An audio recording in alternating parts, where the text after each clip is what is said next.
Mis queridos amigos, bienvenidos al podcast de marketing para restaurantes. Mi nombre es Vincent y como cada semana regreso a ustedes con un nuevo episodio para seguir profundizando nuestro conocimiento del marketing y del emprendimiento gastronómico. Chicos, durante los últimos meses, en esta conquista de pasar de ser emprendedor a empresa gastronómico, hemos empezado a utilizar dos términos muy importantes que cobran muchísima importancia a la hora de gestionar la rentabilidad de su negocio. Esos términos son el costo de la mercancía vendida y también su flujo de caja. Dos términos que ustedes tienen que entender sus fundamentos, pero también cómo manejarlos para consecuentemente gestionar correctamente su negocio y cuidar lo que les queda al fin del mes. Pero también esos términos y conceptos provienen de varias intervenciones que tuvimos el año pasado gracias al conocimiento y la generosidad de nuestro amigo David Penagos, que hoy nos acompaña. Quise invitar a David porque, aparte de haber intervenido en el podcast, en el congreso y en las masterclass, David tiene muchos conocimientos que ustedes pueden aprovechar para ejecutarlo en sus negocios. Y porque el próximo 19 de marzo tendremos la última masterclass de finanzas del año con él, queremos hoy darles como un contexto para que entiendan cuáles son las dos métricas que ustedes deberían cuidar muchísimo a la hora de montar un restaurante o simplemente gestionarlo. ¿Ok? Entonces vamos a hablar de eso hoy. Entre los fundamentos, pero también recibir algunos consejos para ustedes saber qué hacer con esos indicadores, con esas métricas para cuidar su negocio y consecuentemente darle un futuro sostenible. Antes de pasar a la entrevista, como se ve, muchachos, les recuerdo de calificarnos en Apple Podcast, en Spotify y sobre todo de suscribirse al canal de YouTube para que juntos podamos acortar su curva de aprendizaje. Muy bien, querido amigo, ¿cómo vas? Bien, muy bien. ¿Bien? Bien, trabajando mucho, dándole a este tema que todos los días es un poquito más retador, pero muy bien, gracias a Dios. Año retador, ¿cierto? Sí, sí, pues yo digo que este tema hay que manejarlo todos los días y esto es un trabajo de 24/7, pero nada, vamos para adelante, hay que seguir trabajando, dándole. Muy bien, mi hermano. Pues te agradezco por estar conmigo aquí en el podcast. Tenemos mucho que hablar, muchos temas, pero primero, antes de empezar todo esto, te quiero, en nombre de la comunidad, darte las gracias porque terminaste siendo un elemento clave, una persona clave dentro del contenido de marketing para restaurantes, aportando a nuestra comunidad una vista financiera y estableciendo en su momento lo que es una estructura de costos. Y vamos a decir que en el sector muchas personas hoy en día emprenden sin primero entender el concepto financiero, la estructura financiera de una empresa, de su restaurante, y eso pues en el tiempo termina resultando en problemas de rentabilidad, de tiempo, de delegación y más cosas. Entonces, yo sé del valor que tú has aportado a la comunidad, pues te doy gracias hoy. Y un segundo gracias ahora sí por lo que tú vas a compartir, porque como te mencioné en la intro, quisiéramos cubrir como esos dos temas importantes, ¿sí? CMB y flujo de caja, entender por qué es importante desde tu perspectiva, para así la comunidad ejecutarlo y bueno, empezar a cuidar sus negocios. Gracias a vos por la invitación. Bien, esto pues realmente ha sido un ejercicio bastante interesante. eh, pues hemos tenido la fortuna de ir aprendiendo en el tema. Ojalá, como le digo yo a las personas con las que he conversado, ojalá cuando yo arranqué con este tema hubiera tenido la posibilidad de acceder a estos podcasts, a estas masterclass, a estos congresos. Hago una invitación abierta a la gente a que participe activamente de estas cosas si quieren hacer el trabajo bien hecho. Si quieren, porque acá no solamente en mi caso, que aporto un granito de arena, acá han intervenido personas muy interesantes. Ruby es una persona muy interesante, muy estructurada. eh, los temas que has tocado de publicidad, los temas que has tocado de estructura, yo creo que acá se complementa muy bien como todos los aspectos que necesita uno a la hora de enfrentarse a un esquema de restaurante. Porque como digo yo, esto no es soplando y haciendo botellas. Si uno quiere ser exitoso en esto, eh, tiene que tener muchos temas bajo control y muchos temas bajo la óptica de la gerencia de la compañía para que esto se pueda dar. Esto no es, pues habrá gente a la que le habrá sonado la flauta, pero en el mundo de hoy, en la realidad de hoy, sobre todo de Colombia, en la realidad económica, en la realidad fiscal, en la realidad de competencia que tenemos en este momento en el gremio, hay que tener muy apretadas las tuercas y entender muy bien los conceptos y saber costear, saber llevar a un costo de mercancía vendida final, entender la liquidez de la compañía, por dónde entra la plata, por dónde sale la plata. Y estos son temas que, pues, que ya hemos tocado en el congreso en el que me invitaste, en las masterclass que tuve la posibilidad de dar el año pasado y que vamos a, de alguna forma, a condensar en la próxima masterclass que va a ser el 19 de marzo.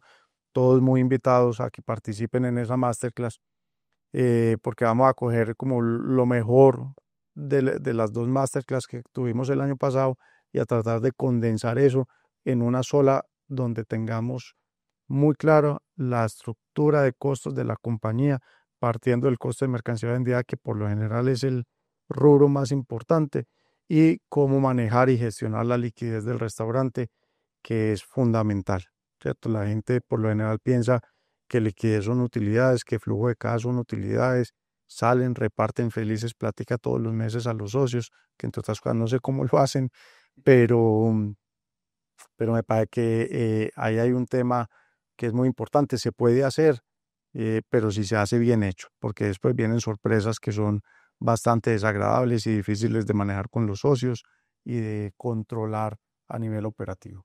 Excelente. Y para hacerlo bien hecho, pues tenemos que entender esos fundamentos. Así te parece, ¿qué te parece si empezamos un poquito a indagar o dar contexto alrededor de lo que llamamos el costo de mercancía vendida, lo que llamamos el CMB y que las personas puedan entender de qué trata y cómo se gestiona? Bueno, a ver, yo tengo que arrancar otra vez diciéndole a toda la comunidad que el costo de la mercancía vendida, por lo general, pues no conozco la verdad ninguna operación en la que no lo sea. El costo de la mercancía vendida es el costo más importante dentro de la estructura de costos de un restaurante.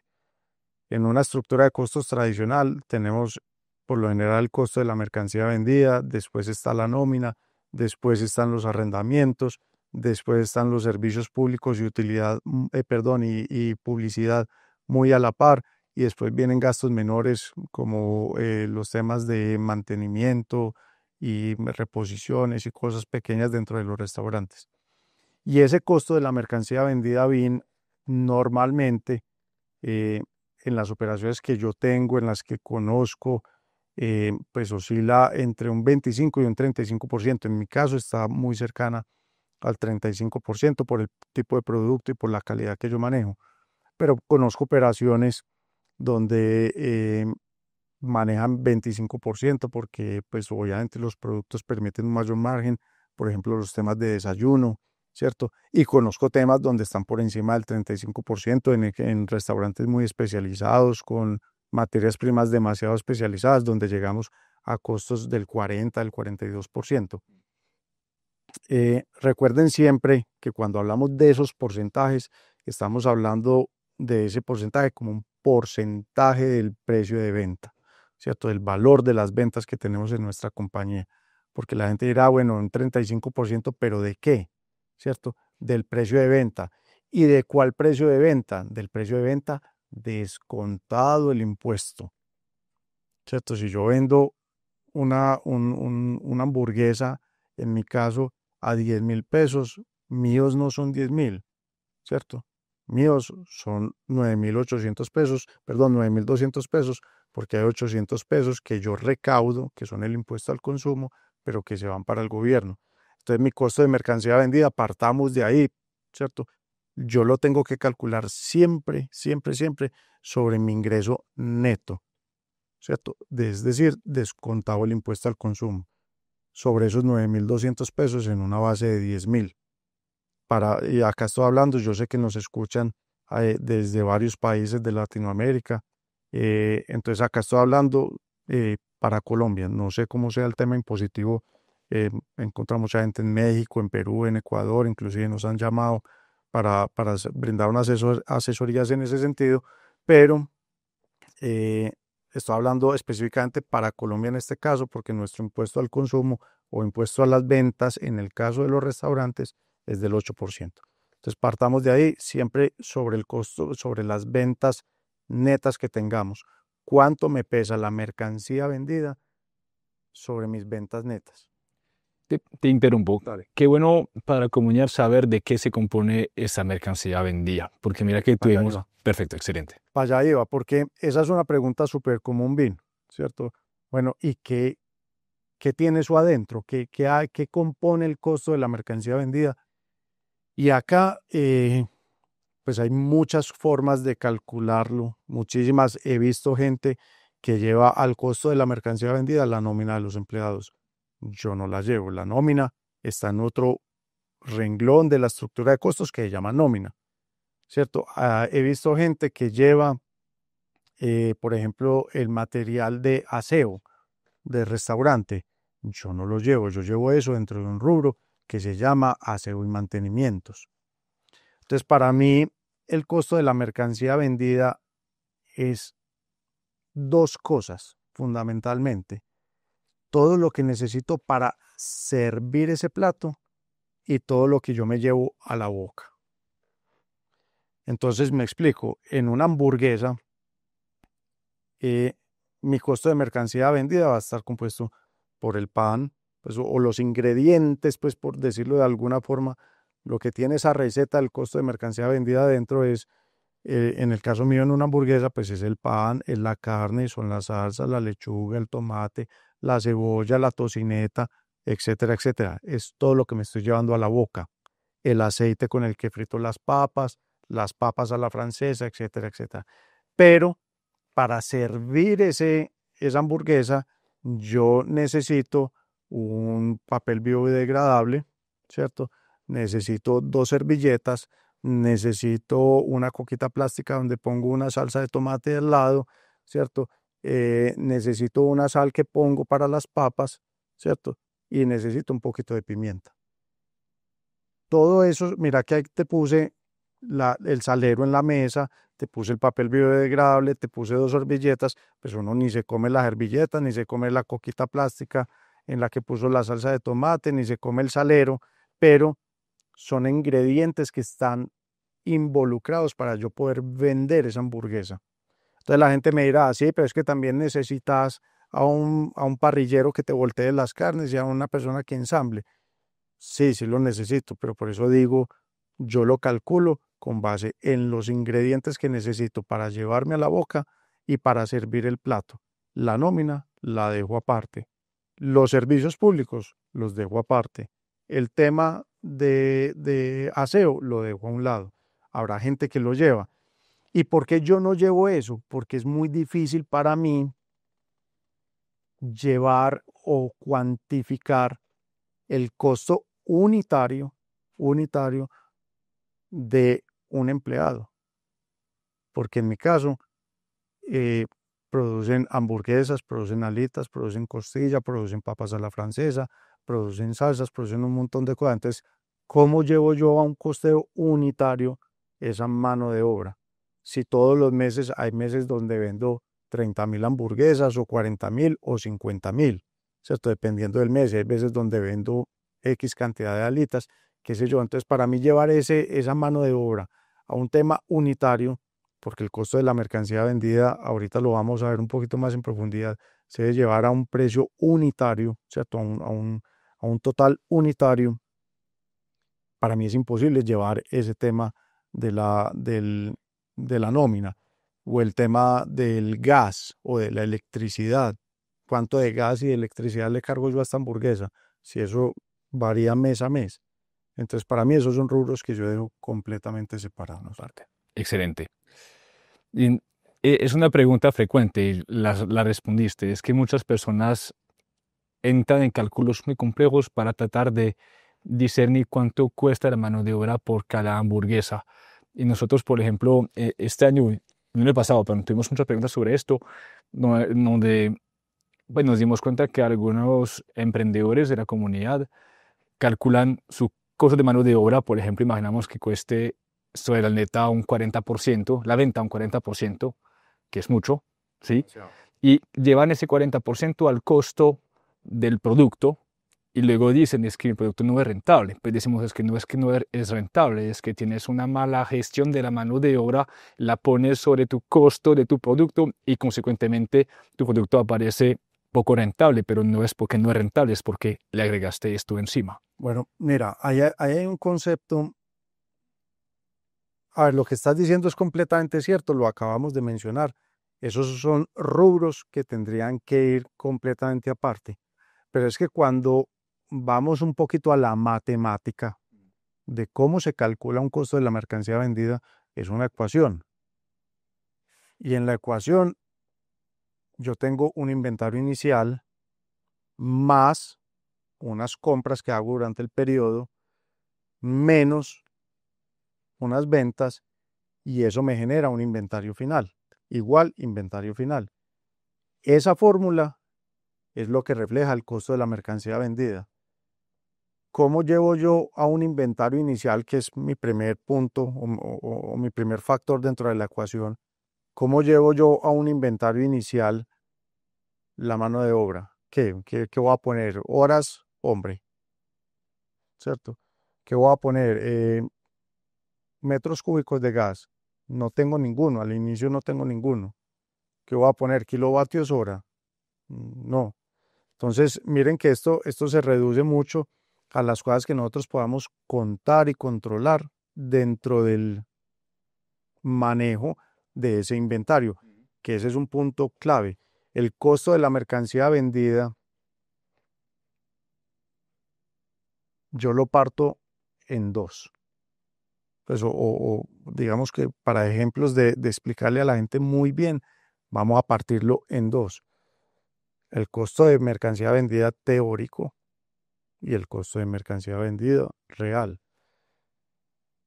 que tenemos que tratar de hacer de que el real sea igual o muy parecido al teórico, porque todos, esto yo lo he mencionado en las masterclass y en el congreso y en las cosas donde hemos estado, pues yo creo que todos al principio lo primero que llegamos y hacemos es que cogemos una tablita de Excel y decimos, listo, venga, perfecto, yo voy a coger y yo voy a armar una hamburguesa.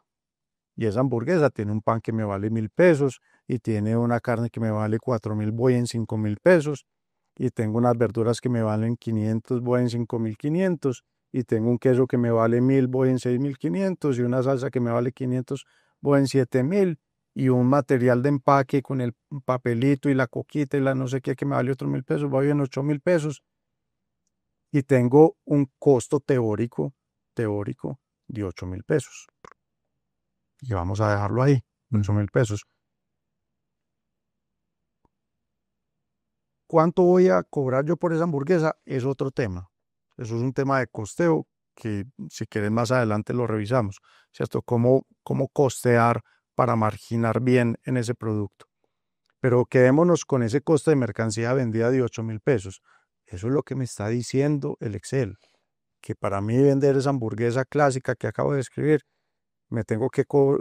estoy teniendo que invertir 8.000 pesos en mercancía para vender. No estoy hablando ni de nómina, nuevamente, ni de servicios públicos, ni del costo del arriendo, ni de nada. Lo que me estoy llevando a la boca es lo que necesito para servir ese producto.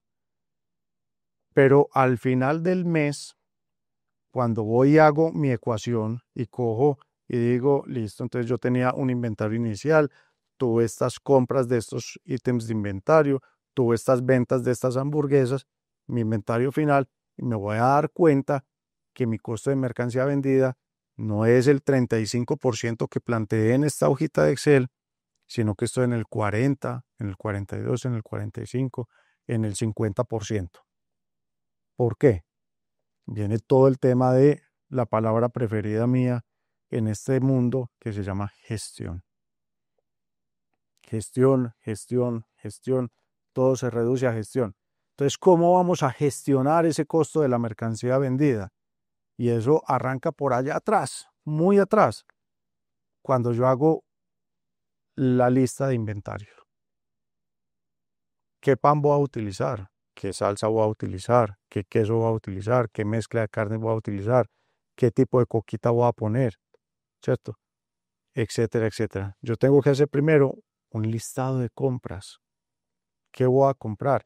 Y ese listado de compras tiene que estar estandarizado, porque yo no puedo o no debo, yo sí puedo, pero no debo, comprar hoy un pan de Bimbo y mañana un pan en la panadería de acá abajo que es artesanal mucho más caro. Y yo no puedo comprar hoy salsa de tomate Fruco y mañana Heinz, o no debo. Y no puedo o no debo comprar hoy un queso que viene en lonchas por 25 y después cambiar la unidad y decir, no, ya lo voy a comprar por 12, porque todo eso cambia en los precios y cambia. Entonces yo lo primero que tengo que estandarizar es mi listado de compras, mi lista de mercado. ¿Qué voy a comprar yo? ¿Cuáles son las presentaciones que voy a manejar?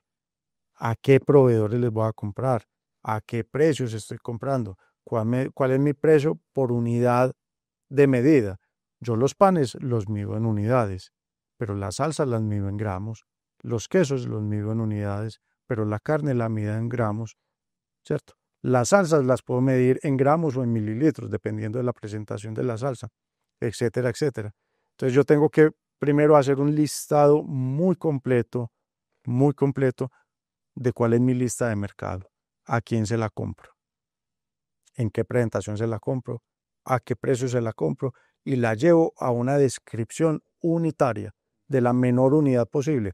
Llámese unidad, llámese gramo, llámese mililitro, llámese kilo, llámese la unidad de medida, la menor unidad de medida que usted defina dentro de su control de inventarios.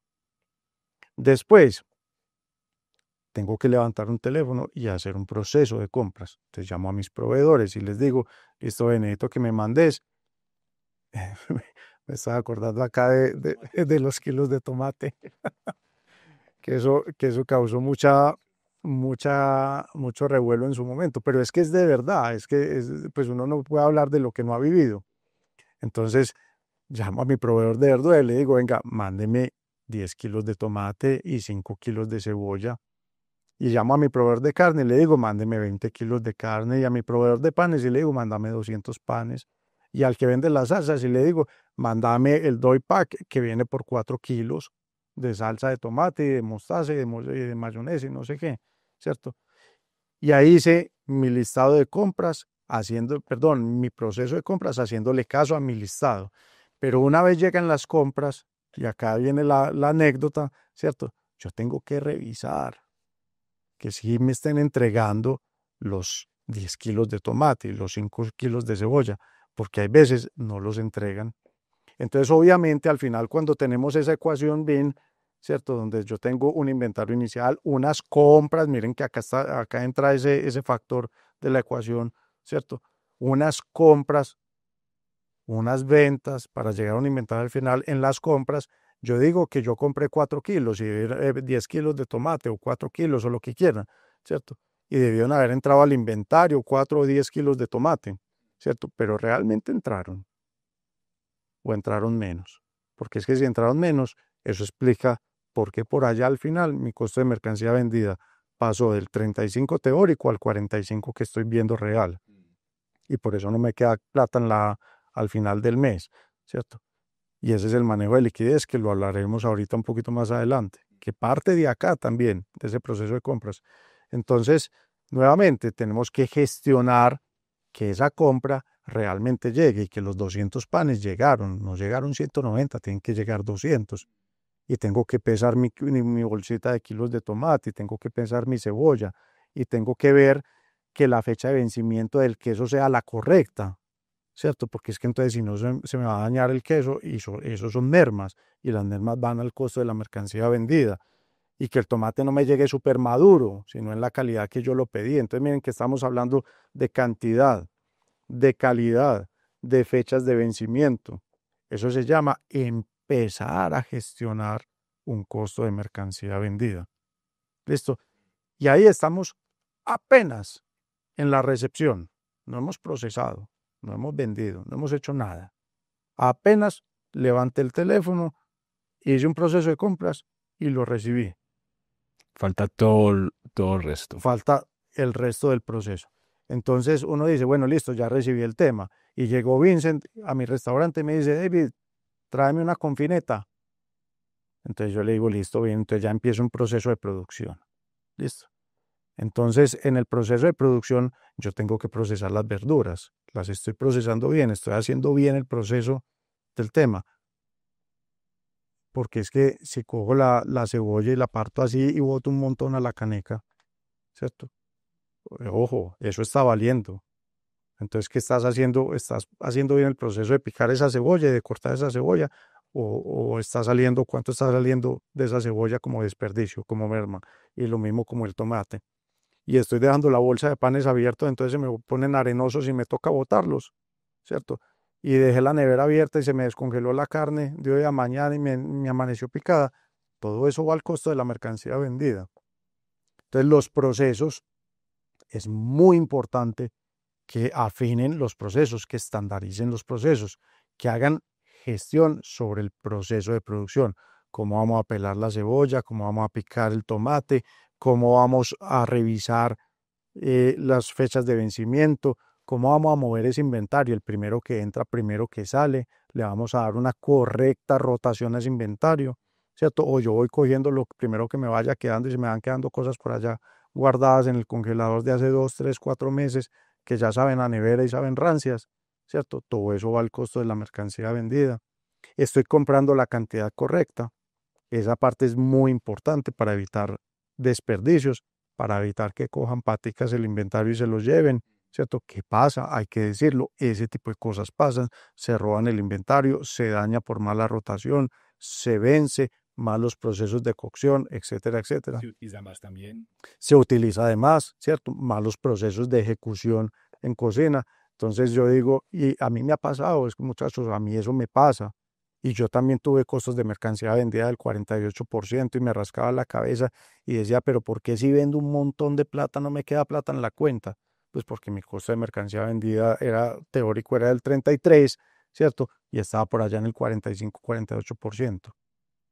¿Dónde me iba a quedar la plata? Esa diferencia era mi utilidad, que se escapaba, se escurría y yo no la veía, ¿cierto? Porque en la confineta, pues hay 30 gramos de tocineta y allá cogían y ponían 45 o 40 o 39 o lo que sea, más los procesos de cocina, ¿cierto? Y me dejaban la bolsa de pan abierto. Cuando yo digo esas cosas es porque me voy acordando de procesos que me han pasado a mí, ¿cierto? Y el pan mío es un pan súper artesanal, un pan brioche delicioso, pero el pan brioche tiene un proceso de manejo muy complejo y es que como es tan húmedo por la mantequilla que se utiliza en el pan brioche, si la dejas abierta, a la hora y media, ese pan está duro, como una piedra, y sabe arenoso, y es arenoso. Entonces, si no manipulan bien el pan, yo no hacía sino botar panes y botar panes y botar panes y botar panes. ¿Y a dónde va eso? Al costo de la mercancía vendida. Entonces, miren que estamos hablando de buenos procesos de compras. Primero, un listado de compras bueno. Segundo, revisar que esos procesos de compra, que lo que yo estoy pagando realmente esté llegando. Tercero, unos buenos procesos en el manejo de esa producción, de esas subrecetas, de esas cosas. Cuarto, un correcto manejo de la rotación del inventario. Quinto, revisar fechas de vencimiento. Hay veces le mandan a uno cosas que se van a vencer a los 8 días y yo no tengo esa cantidad de rotación para obtener esa cantidad de producto para dentro de 8 días. No, exíjanle al proveedor. Y quinto, comprar la cantidad adecuada, porque uno al principio, si están arrancando, va a ser difícil, ¿cierto? Si es su primer restaurante, si apenas están iniciando en este tema es difícil estimar la cantidad que vas a vender, por ende, cuál va a ser la cantidad que vas a comprar, pero rápidamente te tenés que dar cuenta cómo está rotando tu inventario. Entonces, si yo vendo 1.000 hamburguesas semanales en el punto de venta de Milla de Oro, por decir cualquier cifra, ¿cierto? Pues yo sé que yo tengo que comprar más o menos 1.000, 1.050, 1.100 panes para esa semana, ¿cierto? Yo siempre compro un poquito más, un inventario de seguridad, ¿cierto? Pero yo no voy a comprar 1.500 ni 2.000 por dos motivos. Uno, porque se dañan. Dos, porque lo roban. Tres, porque va en contra de la calidad del producto, ¿cierto? Cuarto, porque me afecta el bolsillo, me afecta el flujo de caja. Entonces voy teniendo un montón de plata en inventario que después al final del mes también me hago la pregunta y digo, ¿dónde está mi plata? Y me voy para la parte de atrás del restaurante y veo esas neveras llenas y esas estanterías llenas, pues ahí está la plata en un inventario. Hay un viaje de plata guardada. Entonces también es muy importante comprar la cantidad necesaria. Establezcan inventarios mínimos y máximos de cada producto, teniendo en cuenta un inventario de seguridad. Eso es fundamental para hacer un correcto control de ese costo de la mercancía vendida. Te tengo un pequeño ejemplo que me sucedió ayer y yo pensé mucho en la entrevista de hoy. Yo frecuento un restaurante casi semanalmente que ofrece bowls, ¿sí? Y un topping de esos bowls es el aguacate, que normalmente una porción de aguacate es medio aguacate mediano. Y ayer, al comprarlo en inventario, tenían pequeños aguacates, ¿sí? Y principalmente yo pienso un poquito en eso del CMB porque la chica al ver que eran chiquiticos, en lugar de darme la mitad, pues me dio el aguacate entero. Pero ese aguacate entero en porción era mayor a lo que normalmente ellos deben poner en la receta. Entonces imaginamos que normalmente el envío de un aguacate es de 80 gramos. Pues por este error de compra, entre comillas, me dio 120. 40 gramos más por cantidad de platos vendidos durante el día con ese topping, ¿cierto? Entonces, a lo que voy con eso es que al no recibirle el tamaño correcto en la compra, eso indujo que en la mesa tenían que poner más porción porque le daba pena a la muchacha decir, bueno, yo te voy a poner en ese caso 3/4 de ese aguacate para tener la porción correcta, no, tú llévatelo entero. Entonces, un ejemplo de cómo de puntual no cuidar la compra, la recepción, también decir, eso no es mi tamaño, lo devuelvo, cómo eso puede afectar a fin de cuentas lo que pesa a fin del mes, que es este CMB, ¿sí? Eso es fundamental. Por eso decía que uno tiene que tener una estandarización de ese listado de compras. El tema del aguacate, de la cebolla, del tomate, ¿cierto? De los productos que son muy perecederos, eh, es fundamental, ¿cierto? Yo, por ejemplo, proceso tomate, entonces a mí no me interesa que me llegue un tomate súper maduro, porque meterlo en la mandolina y cortarlo, pucha, se me estallan y se me dañan. Entonces, eso va a la caneca, ¿cierto? Porque yo no te puedo sacar a vos un tomate estallado dentro de una hamburguesa, se va a ver feo. Entonces, la calidad de lo que nosotros compramos es fundamental, ¿cierto? No puedo que me lleguen tomates de este tamaño, ¿cierto? Yo necesito un tomate que tenga más o menos entre 8 y 10 centímetros de diámetro, que es lo que tiene mi pan, que es lo que tiene mi hamburguesa, para que el tomate se vea bonito en el plato. Pero si hay tomates que son de este tamaño, pues ya eso tampoco me sirve. Y hay tomates que son así, tampoco me sirve. En el tema del aguacate también lo usábamos anteriormente. Era un dolor de cabeza. Y por lo general, ese tipo de cosas con las verduras pasan muchísimo. Y por eso, Vin, acá hay un tema que es importante, ¿cierto? Y es que, a ver, estamos diciendo que es muy importante, es supremamente importante gestionar ese costo de la mercancía vendida.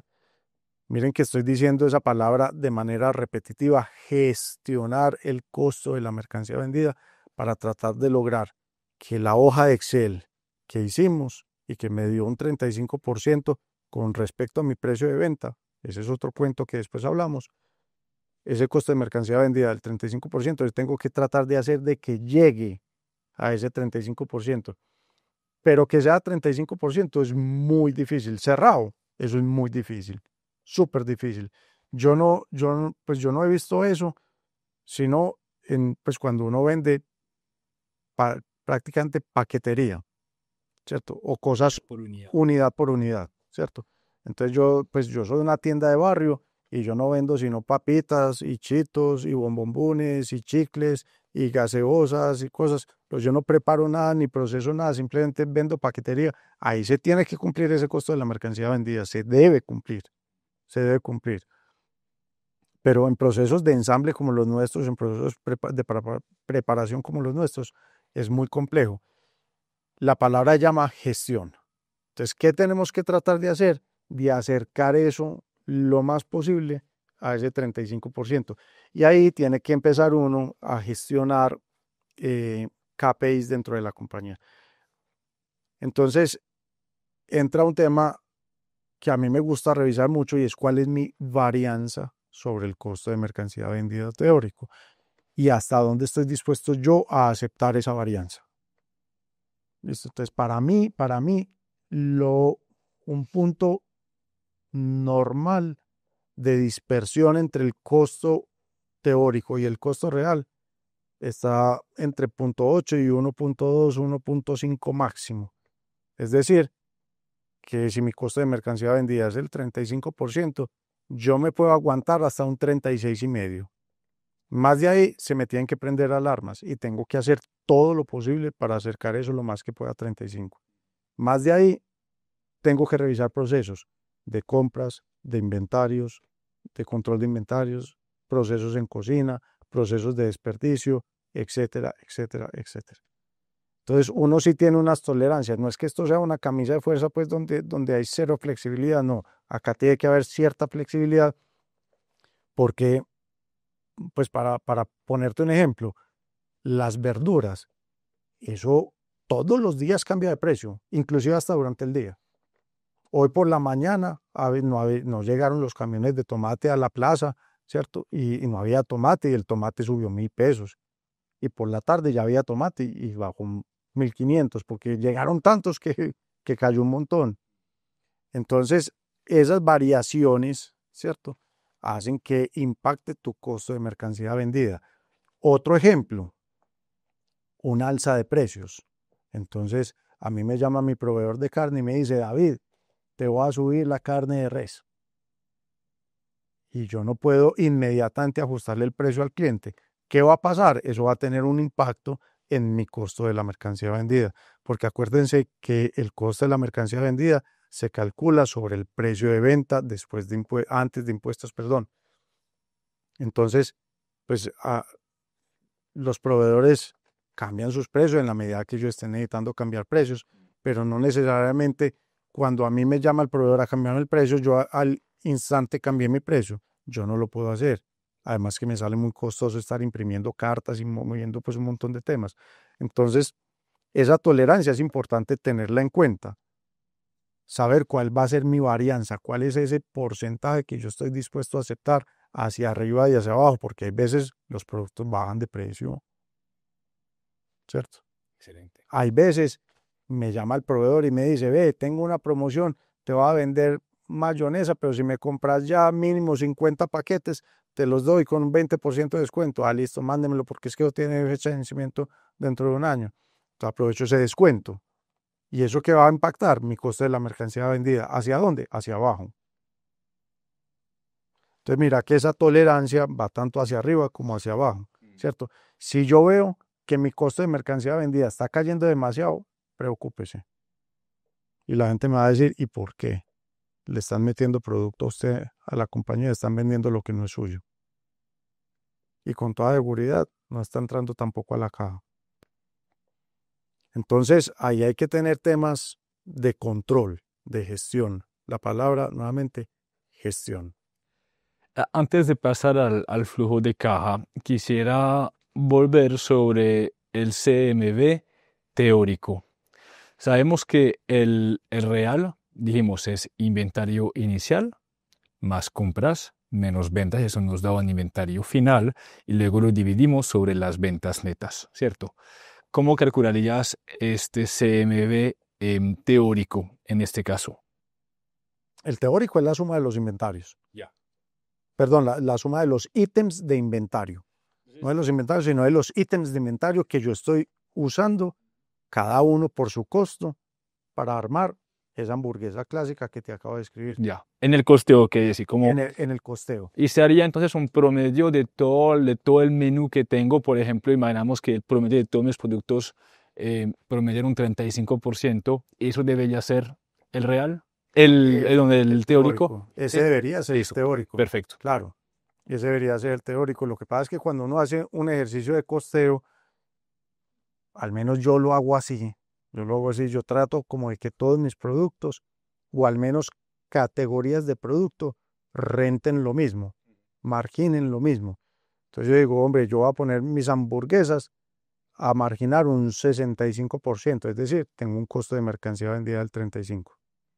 Entonces las voy a poner a marginar un 65%. Toda esa categoría. Habrá unas que sean más, pues que me marginen mucho más del 65 y habrá otras que me marginen menos, ¿cierto? Pero por product mix, esa categoría me debería marginar el 65%. Ah, las bebidas marginan el 90%, listo, entonces la categoría de bebidas va a marginar al 90%, ¿cierto? Lo que quiere decir que el costo de mercancía vendida será el 10%. Entonces, sí los llevo como mínimo por categorías y al final, lo que uno tiene es un costo promedio ponderado. Es decir, la cantidad de productos que vendí por el precio que vendí sobre el costo que tiene cada uno. Excelente. Muy bien. Y ahí tenemos el teórico y luego el real que tenemos que gestionar. Que tenemos que gestionar, de acuerdo. Último tema sobre eso del CMB. Es bueno recordar que también un CMB alto puede ser uno no haber establecido correctamente sus precios y tenerlos muy económicos y pues sí, bueno, sí, que deberían aumentarlos, pero por temor no prefieren impactar al consumidor y Yo por eso te decía bien que ese es un tema bastante delicado porque ahí entramos en un terreno que se llama costear para marginar.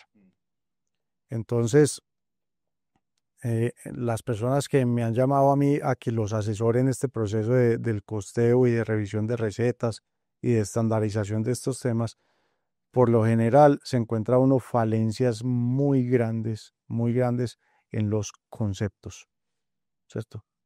¿Qué es un margen? ¿Qué es utilidad? Utilidad no es margen, son dos cosas completamente distintas. Te contaba ahorita que eh, en un ejercicio que estamos haciendo, me preguntaba una persona, y esto pues obviamente no quiero que tomen esto como un regaño, ni mucho menos, ni como decir ignorantes, ni mucho menos, simplemente que hay que repasar esos conceptos para tenerlos presentes. Entonces a mí me decía una persona, vení, pero es que si yo tengo, si a mí una hamburguesa me vale en costo 2.000 pesos y la vendo a 4.000, no me estoy ganando el 100%, asumiendo pues que 4.000 es el precio después de impuestos. Yo decía, no, te estás ganando el 50%. ¿Listo? Porque es que la fórmula del margen, y acá estamos hablando de margen, ¿cierto? La fórmula de margen es la utilidad del producto dividido el precio de ventas después de impuestos. La utilidad del producto. antes de ¿Listo? impuestos, ¿cierto? Antes de impuestos o después de La impuestos. utilidad del producto, sí, completa, ¿cierto? Dividido el precio de venta antes de impuestos. Entonces, ese es mi margen. Entonces uno dice, no, pero vení, es que si yo vendo si yo vendo a 4.000 y me costó 2.000, me gané el 100%. No, no te estás ganando, tu margen no es el 100%. Hace la ecuación y te va a dar el 50%. Y ese error conceptual es demasiado común en el tema. En las masterclass que dábamos acá, yo me acuerdo de alguien que nos decía que tenía como un tema de choripanes y decía, no, es que pues a mí ese choripán me sale más o menos en costo como a 9.000 pesos y yo los vendo a 12.000. Y yo me agarraba la cabeza. Y yo me preguntaba, este man, ¿cómo hace? ¿Cómo hace? Entonces, claro, obviamente, como el costo de la mercancía vendida se calcula como un porcentaje sobre el precio de venta antes de impuestos, si tenés un costo de mercancía vendido demasiado alto, puede ser, y en algunos casos lo es, y con más frecuencia de lo que uno quisiera, consecuencia de un mal proceso de pricing, ¿cierto? De establecer mal el precio de venta de tu producto final. Y hay muchas razones para eso, ¿cierto? Hay razones de desconocimiento, hay razones de miedo, no, pero es que vení, es que yo cómo voy a poner ese choripán que a mí me vale hacerlo 8.000 pesos, como lo va a vender a 25.000, si, pues, si el cliente mío está acostumbrado a comprarlo a 12.000 o a 13.000 pesos. Pues hermano, si quiere marginar bien para poder pagar la nómina, los servicios, el arrendamiento, los impuestos y toda la cosa, le va a tocar venderlo a 25.000 o que no le valga 8.000. Entonces empieza un juego. Entonces me dice, ay, ¿cómo, no, cómo hago para que no me valga 8.000? Entonces venga, revisemos cantidades. Entonces, ese chorizo tuyo, ¿de cuánto es? No, es un chorizo de 150 gramos. Ay, hermano, pero ni, pues que le estás dando 150 gramos de proteína. Por 13.000 pesos, eso en ninguna parte se vende. Entonces vas a tener que reducir la porción. Y ese pan, no, ese pan me lo hace mi primo, que es un panadero, pero me lo vende a 1.700. A 1.700 pesos un pan. Pues madre, no, ven y busquemos entonces un pan más económico. ¿Y qué salsas estás utilizando? No, yo utilizo las salsas top. No, pues entonces ven y busquemos una cosita un poquito más barata. Y las compré en Carulla. Y las compro, y fuera de eso voy y las compro en Carulla, ¿cierto? No estoy queriendo decir que Carulla sea caro, pues, porque después me meto acá. Perdón. Me metiste en un problema. Yo lo censuro. Ese Vanderbilt, ¿listo? Entonces, sí, ¿dónde las compro? ¿Dónde compro mis salsas? ¿Cierto? Porque, pues, si no tengo un buen proceso de compras y tengo que salir a comprar salsa, lo que sea, donde sea, ¿cierto? Porque no tengo un proveedor de confianza, porque no tengo un buen proceso de compras establecido, entonces me va a tocar salir a pagar el pan a lo que sea y la salsa a lo que sea, porque es que tengo fila de clientes. Entonces mira que todo esto se reduce a un tema de mucha gestión. Y en el tema del pricing, bien, ese es un tema que yo invito a la gente a que de verdad se conecte como un poquito con la parte financiera del negocio, con la parte de rentabilidad del negocio. No es ciencia espacial, esto pues no son fórmulas de derivadas con integrales y con cálculos demasiado complejos, no, esto no tiene nada, esto son sumas y restas, pero son sumas y restas que tienen un orden para hacerse y una forma de hacerse para llegar a un correcto pricing del producto, a establecer correctamente el precio de tu producto, a calcular correctamente el costo de la mercancía vendida del producto y llegar a las cifras que son. Me acordé acá, haciéndote esa precisión, de un tema que hasta yo lo aprendí y lo aprendí no hace mucho, ¿cierto? Y yo alegaba mucho, pero es que el costo de la mercancía vendida son las ventas, o sea, perdón, las compras que yo hago. Y después de entender muy bien el proceso de cómo se calcula el costo de la mercancía vendida, me di cuenta y entendí por qué no son las compras. Se puede llegar a parecer mucho a las compras, al nivel de compras, sí y solo si tengo un correcto proceso de compras, porque cuando hacemos un correcto proceso de compras, las compras equivalen a la reposición del inventario, es decir, a lo que yo vendí, es decir, a mi costo de mercancía vendida. Pero si yo tengo unos procesos de compras súper desordenados, esas compras no se van a parecer nunca al costo de la mercancía vendida, porque hay veces me sobreestoqueo, entonces tuve compras muy altas. Entonces mi costo de mercancía vendida es muy alto, no. Mi costo de mercancía vendida es lo que yo vendí, no lo que tengo en inventario. Lo que yo vendí es parte de la ecuación, pero no es lo que tengo en el inventario, que es parte de la ecuación. Y hay veces compro muy poquito. Entonces mi costo de mercancía vendida fue muy poquito. No, no te desestoqueaste, te gastaste el inventario que tenías comprado. Entonces es muy importante hacer esa precisión. El costo de la mercancía vendida, muchachos, no es las compras. Se puede llegar a parecer muy bien sí y solo si tenemos un correcto proceso de compras y ese proceso de compras corresponde prácticamente a la reposición del inventario que acabamos de vender. Excelente. Bien, creo que en cuanto a CMB ya tenemos como un excelente contexto, ¿cierto? ¿Qué te parece si pasamos ahora a flujo de caja? Es un tema que termina siendo muy relevante a la hora de crear empresa y gestionarla porque pues, tener este flujo de caja que en su consecuencia termina siendo tener una buena liquidez, si no estoy mal, nos ayuda a nosotros a tener oxígeno para la empresa y responder a nuestras responsabilidades, pero tenemos que discernir y disociar flujo de caja y rentabilidad. Y muchas veces, como dijiste ahora, hay personas que al ver plata en la cuenta dicen, tengo esa plata, pero muchas veces no es de ellos, puede ser del gobierno, puede ser de cuentas por pagar y más cosas. Entonces, qué bueno tener un pequeño repaso de lo que es el flujo de caja, cómo lo defines, por qué es importante y también algunos tips para gestionarlo. Listo. A ver, ese es un tema bastante denso, espinoso, controversial, porque para mí la clave de un buen flujo de caja obedece a una palabra que se llama disciplina. Si uno es disciplinado en el manejo de su restaurante, va a tener un buen flujo de caja, y aquí empiezo a elaborar un poquito sobre el concepto. Empecemos por decir que flujo de caja no son utilidades, ¿cierto? Que liquidez no es flujo de caja. Listo. Que el flujo de caja de la compañía es entender muy bien por dónde entra y por dónde sale la compañía. La palabra flujo establece como una linealidad, ¿cierto? Hay un movimiento. Ese movimiento de caja del efectivo de la compañía hay que entenderlo muy bien. Entonces el flujo de caja bien arranca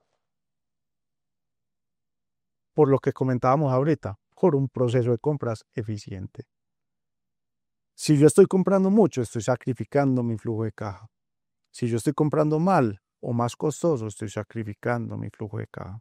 Si yo estoy haciendo un proceso de compras desordenado, estoy sacrificando mi flujo de caja. Entonces mira que todos estos conceptos de alguna forma se van hilando y entrelazando en el tema. Ahorita hablábamos de costo de mercancía vendida, y el costo de la mercancía vendida nos va a ayudar a tener un correcto flujo de caja de la compañía. Entonces, para manejar un buen flujo de caja, la palabra, vuelvo y repito, para mí se llama disciplina. Disciplina en todos los aspectos, porque todo, absolutamente todo lo que pasa dentro del restaurante afecta el flujo de caja.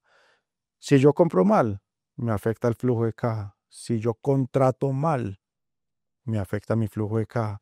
Si yo alquilo mal mi local, me afecta mi flujo de caja. Si yo establezco mal mis precios en el producto, afecta mi flujo de caja. Si yo programo mal mis mantenimientos, me va a afectar el flujo de caja. Entonces mira que todo esto está entrelazado. El flujo de caja es la resultante, ¿cierto? Y por eso la gente dice que el flujo de caja es la utilidad. No, el flujo de caja no es la utilidad. El flujo de caja es lo que te va a llevar a la utilidad, ¿cierto? Pero no es utilidad. Entonces acá vienen como todo el proceso de disciplina, comprar bien. Empecemos a hablar como brevemente de cada uno de esos temas. Si yo compro bien, ¿qué es comprar bien? Comprar las cantidades justas, porque compro de más, pues voy a pagar de más, estoy sacando plata, ¿cierto? Si yo compro bien, estoy manejando bien mi flujo de caja. Si yo contrato bien, yo tengo que saber cómo debo remunerar a mi fuerza laboral, ¿cierto? Y cuánto la puedo remunerar con base en una estructura de costos que previamente debía haber definido. Entonces, si yo digo que mi estructura de costos, yo puedo vender una hamburguesa en 10.000 pesos, precio neto después de impuestos, y estoy diciendo que mi costo de mercancía vendida va a ser el 35%, los ingredientes no deberían costar más de 3.500 pesos. Y si voy a decir que mi nómina me va a costar el 20%, pues mi nómina, mi parte laboral o mis salarios no deberían ser más de 2.000 pesos, porque es el 20%. Entonces, ahí viene un proceso de contratación. ¿Cuánto te puedo pagar? ¿Y en qué horarios te voy a pagar? Entonces, ¿cómo voy a distribuir los horarios de trabajo dentro de mi compañía? Entonces, ¿puedo tener 8 personas o nada más puedo tener 6? y debo ver cómo con 6 doy un buen servicio. Y puedo abrir desde las 8 de la mañana hasta las 11 de la noche, o nada más atiendo almuerzo y cena, ¿cierto? Porque es que yo me tengo que ceñir a una estructura de costo. Entonces, mira que eso se llama disciplina. Empezar uno a meter, a hacer que esa tabla de Excel por todos lados empiece a coincidir, ¿cierto? Eso lo decíamos en el Congreso. Decía, pues, pucha, uno tiene que hacer que esa tabla de Excel se cumpla, esa gestión. Entonces, hablamos del costo de la mercancía vendida, hablamos de la nómina, ¿cierto?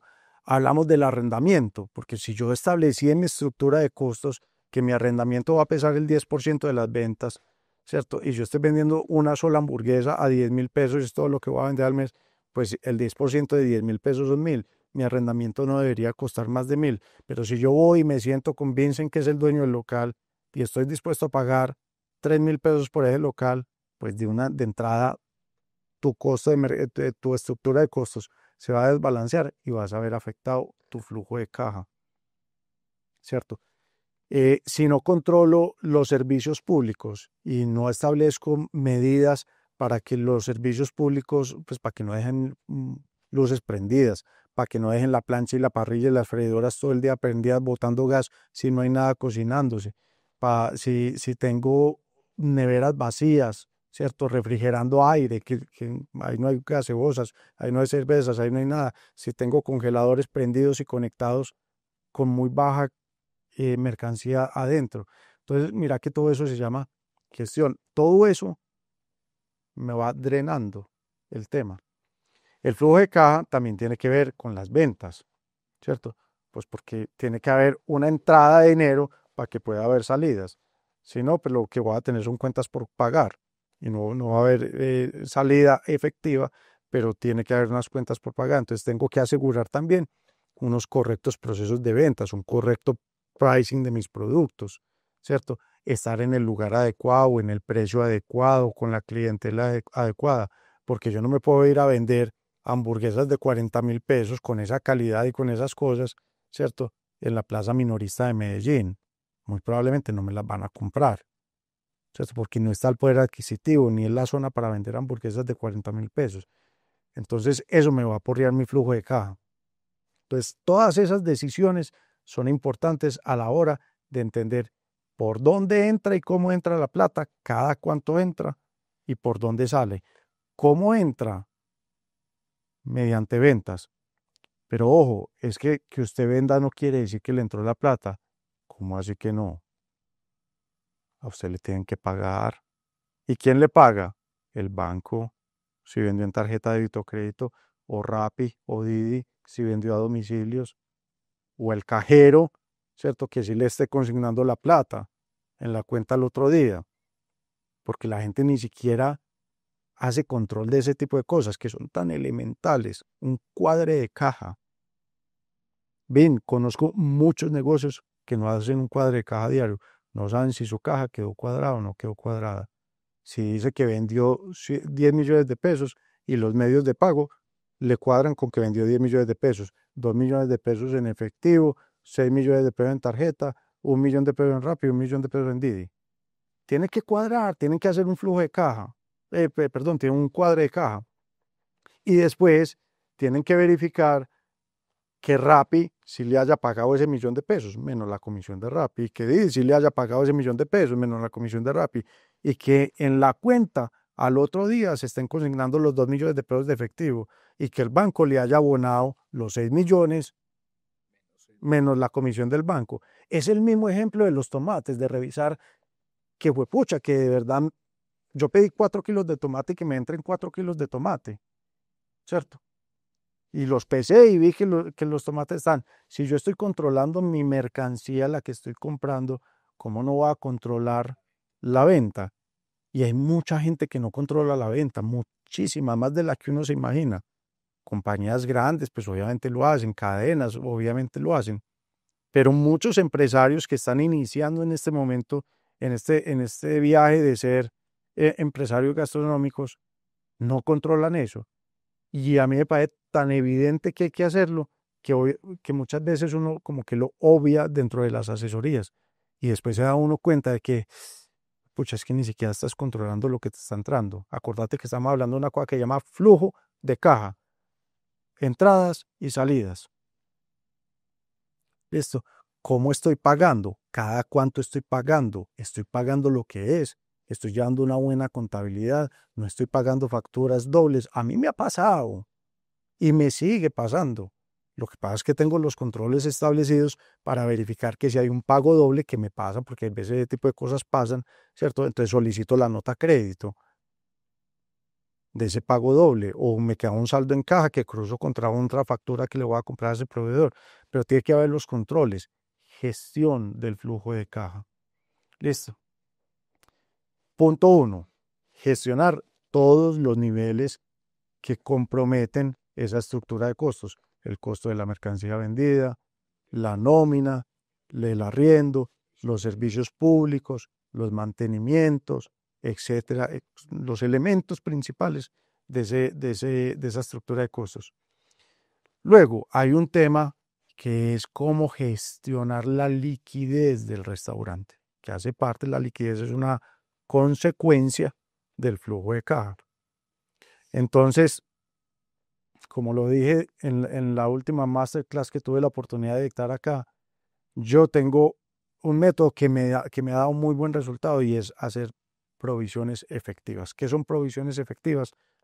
Separar las platas que van entrando a la compañía en sus componentes. ¿Qué es mío y qué no es mío? ¿Por qué? Porque el negocio de los restaurantes tiene una cosa que es demasiado buena y es que todos los días tienes plata. Pero eso se convierte en un problema si no la sabes gestionar. Entonces ese dinero que entra todos los días, pues yo vendí 10 millones de pesos hoy, pero resulta que 800.000 pesos ya de entrada no son míos. Son el impuesto al consumo que es del gobierno.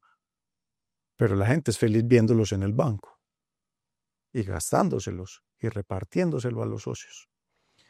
Con un problema, y es que como el impuesto al consumo se paga cada 2 meses, entonces van viendo que eso es una, ay, pues pucha, mira cómo está de popocha la cuenta, mira qué cantidad de plata la que tenemos en la cuenta. Y no se acuerdan, ¿cierto?, que por allá a los 2 meses tienen que pagar el impuesto al consumo. Entonces cuando llega la contadora y te dice, bien, ¿cómo te parece que tenemos que pagar 75 millones de pesos de impuesto al consumo? Se vence mañana. Ay, güey madre. ¿Cuánto? Pucha, le da a uno más o menos, se le traba la lengua, le dan a uno escalofríos, se le para el corazón. Y a mí me pasaba. Entonces, ¿qué empecé a hacer? Provisiones efectivas. Yo semanalmente provisiono mi impuesto al consumo. ¿Y qué quiere decir que lo provisiono? No lo provisiono en un apuntado, en una cuenta contable, no. Lo llevo a una cuenta independiente, a una cuenta bancaria independiente y allá lo deposito. Y yo no cuento con ese dinero. ¿Qué hago? Lo pongo en un CDT a 1 mes, a 2 meses, cada semana, ¿cierto? Hasta que se me cumpla el plazo para irle ganando al menos algo de rentabilidad a esa plata. Pero lo provisiono efectivamente. Y lo mismo hago con la nómina. Y lo mismo hago con la propina de los empleados. Y lo mismo hago con los servicios públicos. Y hago con los otros impuestos de retención a la fuente y de industria y comercio y de todo. Entonces, de esa forma, con esas provisiones efectivas, yo veo unas cuentas por allá con un montón de plata, pero que no es mía, que no es mía. Y yo sé que la plata no la puedo tocar y no la toco por nada del mundo. Porque si no, eso es un dolor de cabeza, el berraco. Después, lo que queda en la cuenta mía es lo que yo puedo utilizar para pagar los proveedores. Porque el resto de cosas, por lo general, las tengo provisionadas, los servicios públicos, los arriendos, ¿cierto? Todo ese tipo de cosas. Entonces, dejo la plata de los proveedores, es decir, la del costo de mercancía vendida. Y lo que quede es para el mister. Esa es mi forma de controlar y de gestionar un flujo de caja correctamente. Hay gente que le mete a eso ingeniería financiera y que empiezan a hacer rollover de las platas, entonces meto de acá y saco por acá y eso parece un Tetrix, el berraco, y son haciendo le dicen gimnasia financiera, ¿cierto? Porque literalmente queda uno sudando de hacer fuerza con el tema. Yo prefiero irme a la segura, eso me han criticado, ha habido gente que le ha gustado ese método, ha habido otra gente que dice que no, que uno tiene que manejar una cosa que se llama el principio de unidad de caja, que no sé qué cuentos y no sé qué vainas, pero para mí, me vas a disculpar el término, pero para mí eso es un pajazo mental. ¿Listo? Porque eventualmente el problema te va a estallar. Yo prefiero hacer las cosas, como te lo digo, con provisiones efectivas. Y eso me ha ayudado a saber con qué cuento, que también voy en ventas, porque tengo que controlar las ventas, parte del flujo de caja, que también voy en ventas. Si tengo que bajar las compras, si me tengo que consumir un poquito del inventario y desestoquearme un poquito mientras recupero ventas, ¿cierto? Pero voy sabiendo con mucha precisión con qué dinero cuento yo, porque el otro no es mío y lo necesito pagar oportunamente, sobre todo las obligaciones fiscales son fundamentales, son altísimas. O demorarte en un pago de un impuesto al consumo, de una retención en la fuente, de un IVA, de unas cosas de estas, fue pucha, mejor dicho, es mejor deberle a los pagadiarios, creo yo. La DIAN es como un pagadiario. Eso es muy oneroso, es demasiado oneroso. Entonces esos pagos hay que hacerlos cumplidos. Con los arrendatarios, perdón, con los arrendadores, ¿cierto? Los dueños de los locales, yo procuro ser de punto y hora, ¿cierto? Huepucha, hay que tenerlos muy, muy organizados. Con los proveedores, entonces me van a decir, si usted está tan organizado con la DIAN y es tan organizado con los arrendadores, ¿por qué no es tan organizado con los proveedores? No, soy muy organizado con los proveedores.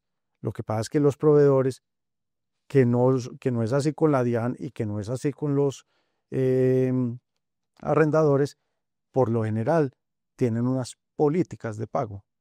Entonces yo tengo con muchos proveedores pago de contado. Para mí, ¿qué es un pago de contado? En 7 días, que es mi ciclo contable. Mientras llega una factura, yo registro el inventario, verifico la factura, la acepto, la meto al proceso contable y queda lista para pago. Pueden pasar 5 días más el fin de semana, son 7 días. Hay otros proveedores que me dicen, David, a mí me puedes pagar a 15 días o a 20 días. Y en esos proveedores yo aprovecho y me voy a 15 o 20 días. Porque a los que pago de contado es porque me están dando un descuento por pronto pago. Y aprovecho el descuento por pronto pago. Y ese descuento me ayuda a mejorar mi flujo de caja. Tengo que pagar menos. Es una rentabilidad oculta que hay ahí, ¿cierto? Me ayuda a bajar mi costo de mercancía vendida. ¿Listo? Entonces aprovecho esos descuentos por pronto pago y pago de contado si tengo la capacidad, y si no, me voy a los 8 días, a los 10, a los 15, a los 20 o a los 30 que me den. Sí, Pero nunca más allá de eso. Trato de mantener tan bien organizado mi flujo de caja que yo no tenga nunca, nunca, nunca, para mí eso es un pecado capital en mi compañía, tener facturas vencidas. No voy a decir que no me ha pasado, claro que me ha pasado. Es que hay momentos de estrechez de liquidez porque no está entrando la plata que debería entrar, y si sale la de los arriendos, y si sale la del impuesto al consumo, y si sale la de los servicios públicos, y si sale toda la otra. Pero las ventas están pegadas.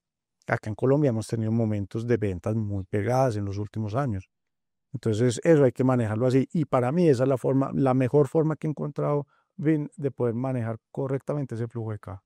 es muy purista, a fin de cuentas. Es muy ortodoxa. Sí, pero es más fácil. Si te recuerdas, Daniel Espinosa, Sí, ¿sí? claro, claro. Daniel, cuando lo entrevistamos, él dijo a la comunidad, cuidado con la gimnasia financiera, porque hay gente muy hábil, muy ingeniosa, que sabe manejar muchas cuentas por pagar y así como créditos, etcétera, pero termina siendo un peso también mental y no es para todas las personas. Y si algo no encaja en esa estrategia de manejar el dinero de esta manera, si algo ahí no encaja, se vuelve un gran problema para el futuro. Eventualmente, yo digo que eso es como, como las famosas pirámides, pues, de las que mucha gente ha sido víctima en este país. Eso, todo el mundo empieza a apostar y apostar y apostar y apostar y apostar, y eso eventualmente se cae. Listo. Para mí pasa lo mismo con el tema, porque la gimnasia financiera lo único que hace es hacer un rollover, o lo que llamamos pues ruletear la plata. Entonces, pues con la plata que me entro hoy, te pagué a vos y no le pagué a aquel, pero con la de mañana le pago a aquel, y vuelvo y me atraso con vos. Entonces a vos te voy dando caramelo, y a qué le voy dando caramelo, porque me gasté la plata del impuesto al consumo.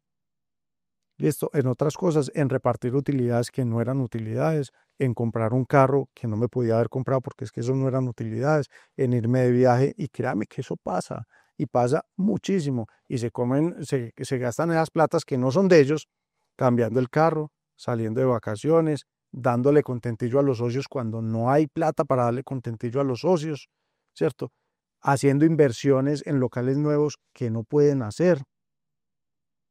Entonces, cuando ya se ven ahorcados en el tema, levantan la mano y empieza otro juego que es igual o más perverso, y es a pedir créditos para tapar los huecos. Y porque el crédito viene por detrás con un tema de unas cuotas de capital e intereses. Entonces empiezan a jinetear el tema, y eso eventualmente estalla.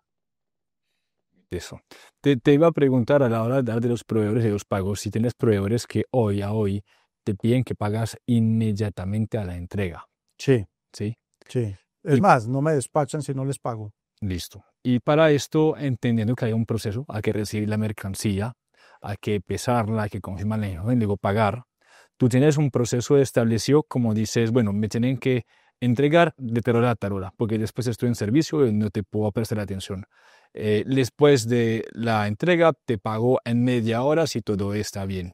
¿Cómo lo manejas? No, por lo general me exigen, por ejemplo, pues te pongo un ejemplo bien puntual. PriceSmart es un proveedor nuestro, y PriceSmart no te da crédito, ni de un día, ni de media hora, ni de un minuto.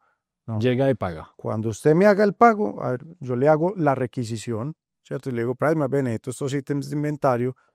Él me dice, esa factura le vale $1.000.000. Esta es la cuenta consigna y mándeme el volante de consignación.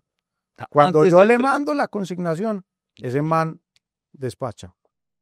Y si hay un problema al llegar, responden de igual manera. Por lo general responden. Hay que hacer el proceso correcto de recepción de la mercancía, de verificar cantidades, fechas de vencimiento, estado del producto, etcétera, etcétera.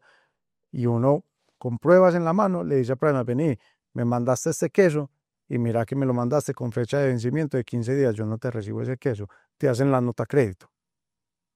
Pero hay que hacer el proceso correcto de recepción del ítem de inventario. Y ahí conecta con un tema que publicamos en el podcast también, que fue parte de una masterclass tuya, la primera que hicimos, donde dices, yo pago a mi proveedor, pero yo lo pago no con la caja menor donde recibo mis ventas, sino desde un banco o una tarjeta para que haya trazabilidad. Bueno, eso es fundamental. Eso hace parte, ¿cierto?, de esa disciplina en el manejo del flujo de caja. Mucha gente, muchísima, me atrevería a decir que la gran mayoría pagan los proveedores dentro del restaurante. Es decir, con la plata de la caja, con la plata que tienen ahí dentro de la caja de la compañía. Eso en mi compañía está prohibido. Prohibido. La plata de la caja es sagrada. Yo no cruzo cuentas porque al final, como hay que hacer un cuadre de caja, o deben hacer un cuadre de caja, entonces dice, vendí 10 millones de pesos, nuevamente el mismo ejemplo, 10 millones de pesos, 6 millones de pesos en tarjetas, 2 millones de pesos en efectivo, 1 millón de pesos en Rappi y 1 millón de pesos en Didi. Listo. ¿Cuánto debe haber en la caja? Dos de efectivo. Pero sí. Listo. Entonces, de esos 2 de efectivo, después llegan y le dicen a uno, no, pero es que mira, yo con esos 2 de efectivo pagué la carne que me costó 100.000 pesos y pagué los huevos que me costaron otros 100.000 y pagué no sé qué, Entonces, aquí están las facturas que puede que estén, ¿cierto? Que suman 800.000 pesos. Entonces, mira, te doy 1.200.000 pesos en efectivo y te doy 800.000 pesos en factura. Eso es factible. Yo sé que mucha gente lo hace. Yo lo odio. Para mí ese tema es sagrado. Para mí, para hacer procesos de conciliación correctos, que es un tema completamente aparte, pero que me ayuda en el flujo de caja, yo necesito saber que los 2 millones de pesos que entraron en efectivo entraron al banco. Porque si no, voy a ver 1.200.000 pesos y yo digo, ¿dónde está la diferencia? Usted al otro día se acuerda que hay 800.000 pesos en factura, pero dentro de 2 meses, cuando encuentre un descuadre, usted no se va a acordar de nada. En cambio, si usted ve la consignación de 2 millones de pesos, son 2 millones de pesos, y ahí están. y los 800.000 pesos en factura se pagan después, cuando eso lleve a cabo su proceso contable y se le pague a los proveedores. Con esos 2 millones de pesos, más los 6 de tarjeta, más los de Rappi, más los de Didi, ¿cierto? Pero yo eso lo llevo atrás, por eso te digo que mi proceso contable se tarda mínimo 7 días. Entonces yo cojo esas platas y ya pago a los proveedores. Pero en mi compañía, para mí es un pecado capital que me toquen la plata de la caja para hacer pagos a proveedores. Lo que hago es que si hay temas demasiado urgentes, hay unas cajas menores, como su nombre lo dice, menores en los restaurantes, muy pequeñas, de 100.000, 200.000 pesos. Huepucha, pedí el tomate, no me llegó, estoy embalado, tanta la cosa, tengo al lado un carulla, voy y me compro 2 kilos de tomate, pues pucha, listo, tocó, ¿cierto? Pero eso tiene que ser una cosa demasiado eventual, demasiado rara, demasiado sui generis para poderla aceptar. Ve cómo estamos de tiempo. Ya pasamos la hora y 10 minuticos. Excelente. Vamos a dejarlo así, porque igual en 15 días tenemos, 15 días tenemos la master. la masterclass, que va a ser eso multiplicado por X cantidad de otros consejos. Pero te quiero dar gracias, porque mira que ya has premasticado muchos fundamentos y con ellos muchos consejos para la comunidad. Así que, mi hermano, infinitamente agradecido. Como lo hemos empezado, también te termino con unas gracias. Y finalmente, últimas palabras. Sé que hemos hablado mucho hoy, pero tenemos un minutico para decirle algo muy contundente a la comunidad, ¿qué le quieres decir? Pues yo creo que hay que insistir mucho bien en esa palabra que hemos utilizado tanto, que se llama gestión. Y esa palabra gestión tiene un apellido que se llama disciplina, ¿cierto? Pues yo no conozco un buen proceso de gestión sin una disciplina por detrás. Establezcan procedimientos, establezcan KPIs dentro de sus compañías, chequeen diariamente, semanalmente, mensualmente cómo está su compañía en indicadores, que hagan coincidir ese Excel maravilloso. Como yo siempre he dicho, yo no he visto el primer negocio que alguien plantee en Excel que dé pérdidas, ¿cierto? Pues, y que lo ejecute. Todos decimos, no, yo voy a vender tanta plata, a tanto, esto me va a entrar, esto me va a costar, me voy a ganar tanta plata mensual. Siempre funciona. Y si eso abajo da que hay utilidad, todo el mundo monta el negocio, ¿cierto? Pero nunca he visto a nadie que dé pérdida y monte el negocio. Entonces, lo que tienen que hacer es coger esa hojita de Excel y hacerla coincidir con la realidad. ¿Cómo se hace eso? Mediante esas 2 palabritas, gestión y disciplina. Hay que ser disciplinados, hay que tener método. La gestión implica un método. Seamos metódicos, seamos disciplinados, seamos claros con el objetivo que queremos lograr. Y para hacerlo, la palabra se llama gestión. Ese es como mi mensaje final. David, gracias. Muchachos, ya saben, entonces, 19 de marzo tendremos una clase de 4 horas con David y la semana siguiente unas preguntas y respuestas de 2 horas para que ustedes puedan exponer sus casos, sus realidades y también decir sus consejos de forma personalizada. Mi hermano, nos vemos muy pronto. Una vez más, gracias. Nos vemos por acá en Firehouse en diferentes ocasiones, pero te insisto, 4ª vez que lo voy a decir. Gracias. A ustedes bien, están haciendo un trabajo espectacular para toda la comunidad. El agradecimiento es de aquí para allá. Mil gracias a ustedes, a todos los que nos ven y nos siguen. Mil gracias y acá estamos siempre disponibles para lo que necesiten. Listo. Chicos, nos vemos en una semana. Chao.